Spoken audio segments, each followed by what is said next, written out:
Hello అండి, నేను doctor Purnima, working as a fertility specialist at 49 Karimnagar branch. So ఈరోజు మనం ఒక సిరీస్ ఆఫ్ వీడియోస్ చేసుకోబోతున్నాము. ఇందులో ఏంటంటే మెయిన్గా భర్తలో చేయించుకునే సెమెన్ అనాలిసిస్ గురించిన డీటెయిల్స్ గురించి మాట్లాడుకోబోతున్నాము. సో నా ఫస్ట్ వీడియోలో అసలు సెమెన్ అనాలిసిస్ అన్నది ఎలా ఇవ్వాలి, మీరు ఇచ్చే ముందు ల్యాబ్ ఎలా సెలెక్ట్ చేసుకోవాలి, ఎప్పుడు ఇవ్వాలి ఎప్పుడు ఇవ్వకూడదు అన్నది అన్ని పారామీటర్స్ గురించి మాట్లాడుకున్నామండి. ఈ సెకండ్ దాంట్లో మీరు టెస్ట్ చేసుకున్నాక చాలామంది ఇప్పుడున్న ట్రెండ్ ఏంటంటే ఫస్ట్ డాక్టర్ దగ్గరకు వచ్చే ముందు వాళ్ళే సెల్ఫ్గా టెస్ట్ చేసుకుంటున్నారు, దగ్గరలో ఉన్న ల్యాబ్కి వెళ్ళి లేదంటే తెలిసిన ఫ్రెండ్ దగ్గరికి వెళ్ళి అట్లాగా. సో అట్లా చేసుకున్నప్పుడు మరి టెస్ట్ చేసుకున్నారు, రిపోర్ట్ అయితే చదువుకోవడం అయితే రావాలి కదా, మనకి టెస్ట్ చేసుకోగానే సరిపోదు కదా. సో మరి రిపోర్ట్ బేసిక్గా ఎలా చూడాలి, ఇన్ డెప్త్ చూడడం కాకపోయినా అసలు బేసిక్ మీ సెమినాలిసిస్ రిపోర్ట్ని మీరు ఎలా చూసుకోవాలి. సో ఎప్పుడు చూసుకొని ఓకే మనం నేచురల్ ట్రయల్ వేయొచ్చు అనుకోవాలి, ఎప్పుడు మనం డాక్టర్ దగ్గరికి అరే ఇట్లా ఉంది ప్రాబ్లంగా ఉంది డాక్టర్ దగ్గరికి వెళ్ళాలి అన్నది మీరు ఎలా చెక్ చేసుకోవాలి అన్నది ఈ వీడియోలో నేను ఎక్స్ప్లెయిన్ చేయడానికి ట్రై చేస్తాను.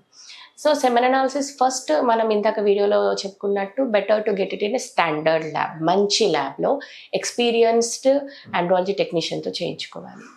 గ్యాప్ 3 to 4 days ఉండాలి అని కూడా చెప్పుకున్నాము. ఫీవర్ అది ఏం లేకుండా, స్ట్రెస్ లేకుండా మంచి గ్యాప్తో ఉన్నప్పుడు వెళ్ళి మీరు టెస్ట్ చేయించుకున్నారు. So you got the report. So report మనం ఎట్లా చూసుకోవాలి, అఫ్కోర్స్ పక్కన నార్మలైజ్డ్ వాల్యూస్ అన్నది చాలామంది ల్యాబ్స్లో ఇస్తారు, బట్ ఆ నార్మలైజ్డ్ వాల్యూస్ అన్నది చాలామంది ల్యాబ్స్ మెన్షన్ చేయరు, because they themselves don't know what are the normal values. So చాలామంది ల్యాబ్స్లో కూడా ఇట్స్ అసలు నార్మల్ వాల్యూస్ ఏంటి అనేది చాలామంది మెన్షన్ చేయరు. బేసిక్గా లోకల్గా రూరల్గా చేసే చిన్న చిన్న ఊర్లలో చేసే ల్యాబ్స్ ఏవి కూడా నార్మల్ వాల్యూస్ ఏంటి, అసలు నార్మల్ పారామీటర్స్ ఏంటి అనేది మెన్షన్ చేయరు. So actually according to the rule మనం రీసెంట్ గైడ్లైన్స్ WHO 2021 ప్రకారంగా దాని బేసిక్ వాల్యూస్ ఏంటి ఎంతవరకు అన్నది ఫస్ట్ ఒక కాలంలో ప్రింట్ చేయాలి, దాని పక్కన మీ వాల్యూ ప్రింట్ చేయాలి. So that you can compare, మీరు ఇది చూసుకొని ఓకే ఇది నార్మల్ వాల్యూ, నా వాల్యూ ఇలా ఉంది, నార్మల్గా ఉందా తక్కువ ఉందా అన్నది మీరు చెక్ చేసుకొని so that you can go and visit a doctor అనమాట.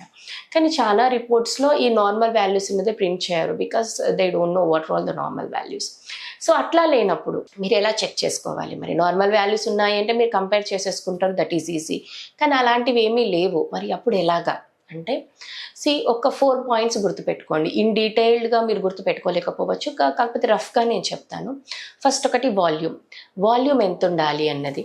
Volume 1.5 to 2 ml, that is minimum. మనం చెప్పుకోబోయే వాల్యూస్ అన్నీ కూడా మినిమం అంటే ఎంతవరకు ఉండాలి, తక్కువలో తక్కువ ఇంత ఉండాలి, దీనికంటే ఎక్కువ ఎంతున్నా మీరు ఓకే గుడ్, దీనికంటే తక్కువ ఉంటే మాత్రం you have to go and consult a doctor. So మనం మినిమల్ వాల్యూస్ ఎంత తక్కువలో తక్కువ ఎంత ఉండాలి అన్న దాని గురించి మాట్లాడుకోబోతున్నాం. ఇంతకంటే ఎక్కువ ఉంది అంటే హ్యాపీ, బాగుంది మీ రిపోర్ట్. ఇంత ఉంటే కూడా ఓకే, ఇంతకంటే తక్కువ ఉంది అంటే మాత్రం please go and consult a doctor. So first volume గురించి మాట్లాడదాం. వాల్యూమ్ 1.5 to 2 ml మినిమం ఉండాలి. Maximum it can go up to 5 ml, 6 ml, 7 ml, okay that is a different issue, but basic 1.5 to 2 ml అయినా సరే మీ semen sample volume అనేది ఉండాలి. Second the main important thing is count ఎంత ఉండాలి మనకి. Count ఎలా check చేస్తామంటే 15 millions per ml minimum ఒక 15 millions ఒక mlలో ఉండాలి, అది minimal count. Coming to the most important factor motility అంటే ఏంటంటే ఇప్పుడు మన దగ్గర ఒక 100 కణాలు ఉన్నాయనుకోండి, ఆ 100 కణాలలో యాక్టివ్గా ఉన్న కణాలు ఎన్ని, అంటే యాక్టివ్గా కదిలే కణాలు ఎన్ని ఉన్నాయి. అసలు కదిలే కణాలు ఎందుకు చూస్తాం మనం, ఎందుకు ఇంపార్టెంట్, మేడం నా దగ్గర 30 million కౌంట్ ఉంది కదా, కౌంట్ ఒకటి ఉండగానే సరిపోద్దండి. Motility is also very very very important factor. ఎందుకు అంటే మొటిలిటీ ఎందుకు మనం కావాలి అనుకుంటే మనం ఇంతకుముందు వీడియోస్లో ఎక్స్ప్లెయిన్ చేసాము. ఎగ్ అన్నది ఇక్కడ అండాశయంలో తయారయ్యి అక్కడి నుంచి ఈ ట్యూబ్లోకి వచ్చేసి ఇక్కడ ఉంటుంది అనమాట. కణం కలిసినప్పుడు ఇక్కడ వస్తుంది. కణం అన్నదే ఇక్కడ నుంచి ఇలా ఇలా ఇలా కదులుతూ వెజైనా, సర్విక్స్, యూటిరస్ ఇవన్నీ దాటుకొని ఈ ట్యూబ్లోకి వచ్చి ఇక్కడున్న ఎగ్గుని కలవాలి. అంటే కణమే కదులుతూ ప్రయాణం చేసి రావాలి, ఎగ్ కదలదు, అక్కడి నుంచి కణమే కదలాలి. సో కణం కదలాలి అంటే దానికి కదిలే శక్తి ఉండాలి, మోటిలిటీ అంటాం దాన్ని. కదలని కణాలు మన దగ్గర 100 ఉన్నా వేస్ట్ కదా, అన్నిటికన్నా ఇక్కడే ఉండిపోతాయి, వచ్చి ఎగ్గుతో కలవదు, పిండం తయారు కాదు, ప్రెగ్నెన్సీ రాదు. సో అందుకని మేము సెమెనాలిసిస్ చేసినప్పుడు కంపల్సరీగా యాక్టివ్గా ఉన్న సెల్స్ ఉన్నాయి, అసలు కదిలే కణాలు ఎన్ని ఉన్నాయి, మొటైల్ సెల్స్ ఎన్ని ఉన్నాయి అన్నది చూస్తాము. ఆ మొటైల్ సెల్స్లో ఇంకా మళ్ళీ డివైడ్ చేస్తాము.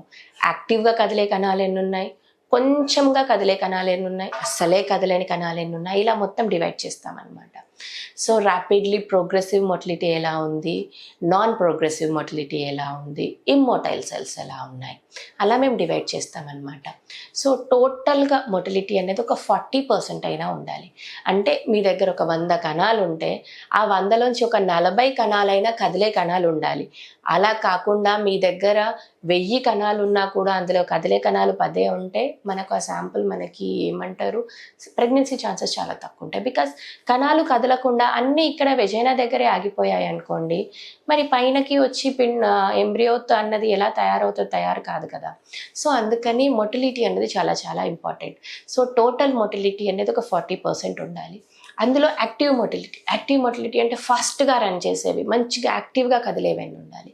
యాక్టివ్గా కదిలేవి ఒక 32. ఇవన్నీ నేను ఇందాక చెప్పినట్టు మినిమల్ కనీసం ఇంత ఉండాలి, 32% అయినా సరే ఉండాలి. Next coming to the vitality అంటే మంచిగా యాక్టివ్గా కనిపించే సెల్స్ ఎన్ని ఉండాలి. వైటాలిటీ అన్నది కూడా ఒక 30 to 40% వరకు కూడా చూస్తాము.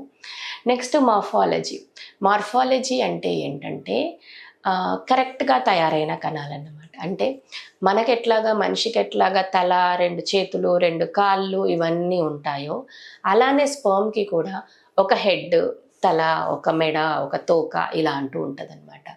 సో అవన్నీ కరెక్ట్గా తయారైతేనే ఆ కణం మంచి కణం. ఇప్పుడు మనం కూడా చాలా స్కాన్స్ ప్రెగ్నెన్సీలో ఉన్నప్పుడు చూపిస్తూ ఉంటాం కదా, బేబీ మంచిగా తయారైందా లేదా, బేబీకి కాళ్ళు చేతులు మంచిగా తయారయ్యాయా లేదా అని 5వ నెల స్కాన్ చేపిస్తూ ఉంటాం, టిఫా స్కాన్, మీకు అందరికీ తెలిసే ఉంటుంది. సో అందులో అన్నీ చెక్ చేస్తాము. బేబీ అన్నీ తయారయ్యాయి, మంచిగా ఉన్నాయి అనుకుంటేనే మనం ఆ ప్రెగ్నెన్సీ కంటిన్యూ చేస్తాము. బికాస్ అన్నీ మంచిగా తయారు కాని బేబీ పుట్టినా కూడా బతకలేదు. అందుకని చెప్పి మంచిగా తయారు కాకపోతే మనం అక్కడే ప్రెగ్నెన్సీ టర్మినేట్ చేస్తాము. అలానే ఒక స్పర్మ్ కూడా తల, మెడ, తోక అన్నీ కరెక్ట్గా తయారైన కణంతో మాత్రమే మనకి ప్రెగ్నెన్సీ వచ్చే అవకాశం ఉంటుంది. అవి ఏవి తయారు కాకుండా కొన్నిటికి 2 తోకలు తయారవుతాయి, కొన్నిటికి మెడ మాత్రం కరెక్ట్గా తయారు కాదు, కొన్నిటికి హెడ్ కరెక్ట్గా తయారు కాదు, కొన్నిటికి అసలే తోక అసలే తయారు కాదు. అలా అబ్నార్మల్గా ఉన్న సెల్స్ మనకు పనికిరావు. సో మనకున్న కౌంట్లో అంటే ఒక 100 కణాలలో కనీసం ఒక 4-5 కణాలన్నా మంచిగా అలా కరెక్ట్గా తయారైన కణాలు ఉంటేనే మనకు అవి పనికొస్తాయి అన్నమాట. దాన్ని మార్ఫాలజీ అంటాము. సో దీన్ని బట్టి మీరు మీ సెమెన్ అనాలిసిస్ రిపోర్ట్ని మీరు చెక్ చేసుకోవచ్చు. ఇప్పుడు నేను చెప్పిన వాల్యూస్ అన్నిటిని బట్టి ఇవి మినిమల్ అంటే తక్కువలో తక్కువ ఇంతైనా ఉండాలి. ఒకవేళ మీ రిపోర్ట్లో మీరు వాల్యూస్ అంతకన్నా తక్కువ కనిపిస్తున్నాయనుకోండి, ఒకసారి వచ్చి కంపల్సరీగా మమ్మల్ని కన్సల్ట్ కండి. ఇంకోసారి మేము వీలైతే ఇంకోసారి రిపోర్ట్ మేము మళ్ళీ చెక్ చేస్తాము. చెక్ చేసి మరి మీకు మెడికల్ ట్రీట్మెంట్ అవసరమా, లేదంటే నెక్స్ట్ వేరే పద్ధతికి ఎలా అయినా వెళ్దామా, ఐయుఐకి వెళ్దామా, ఐవీఎఫ్కి వెళ్దామా, అసలు మీరు రిపోర్ట్ కరెక్ట్గా చేయించుకున్నారా లేదా అన్నది అన్నీ చెక్ చేసి we'll give you proper consultation. So me report ఏదైనా ప్రాబ్లమ్గా అనిపిస్తే మాత్రం వెంటనే వచ్చి మమ్మల్ని కన్సల్ట్ అవ్వండి. Thank you.